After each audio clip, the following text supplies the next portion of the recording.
So boys and girls, today we are going to be having some idea sheets on the table showing you different designs and patterns that Gustav Klimt loved to do inside of his shapes on his robes and his backgrounds.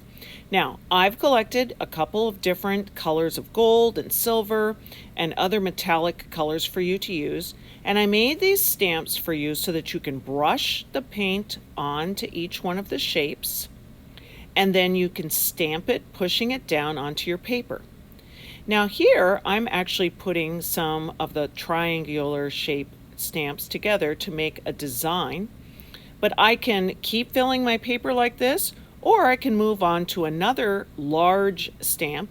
Here I'm seeing the squares there, and say, oh, I'm just going to do a square design now. You may notice that I had taken my brush and wiped it off on the sponge. We'll also have bowls with some wet paper towels in there, so you can just brush off your brush with the paint on it in between colors. There's no need to rinse out your brush. So here I am brushing paint onto each one of the square stamps, and I'm kind of filling in my paper because remember, the goal is that we're going to have large shapes in the background. And then we're going to have fun using the smaller stamps to put smaller shapes in between our larger shapes or on our larger shapes. Now, I noticed on Gustav Klimt's robe in the Kiss that he had tons of little rectangles there. So I'm taking this rectangular stamp.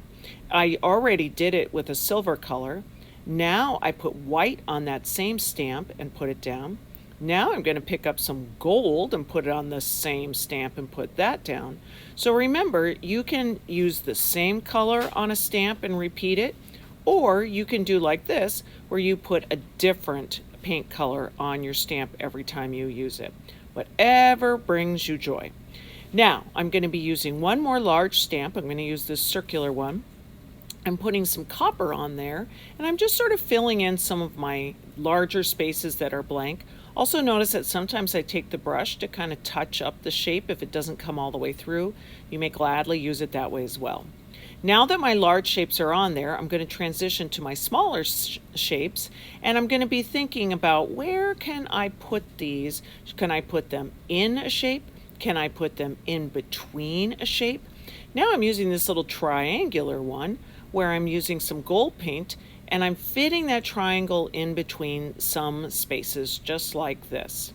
Now in a moment, I'm going to be freezing this stamp so that you can look at it and notice that that stamp is ready for someone else to use. There's only a little bit of gold paint on the side. It's pretty clean. Now, we had a class that came in with my beautiful stamps that I had made and put them directly into the paint.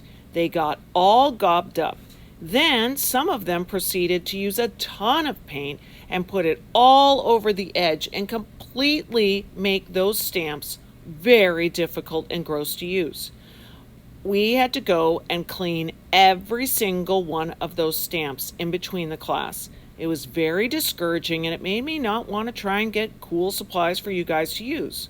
Lucky for you, the next class came in and said, we're not going to do like that. We're going to be responsible with the stamps. And I haven't had any other issues, so I ask that you do the same. So here I am finishing up my shapes on here, and I'm going to be finishing it up next week. Next week, as we see here in a video by Deep Space Sparkle, they used metallic markers to put designs on their shapes using the metallic markers. The designs can go on top of the shapes, or the designs can go in between the shapes. Notice here that that's like that one on the Tree of Life, that little design. But here the person is outlining the shapes and adding designs in between. So for today, your job is to get those big and small shapes stamped down. Have fun!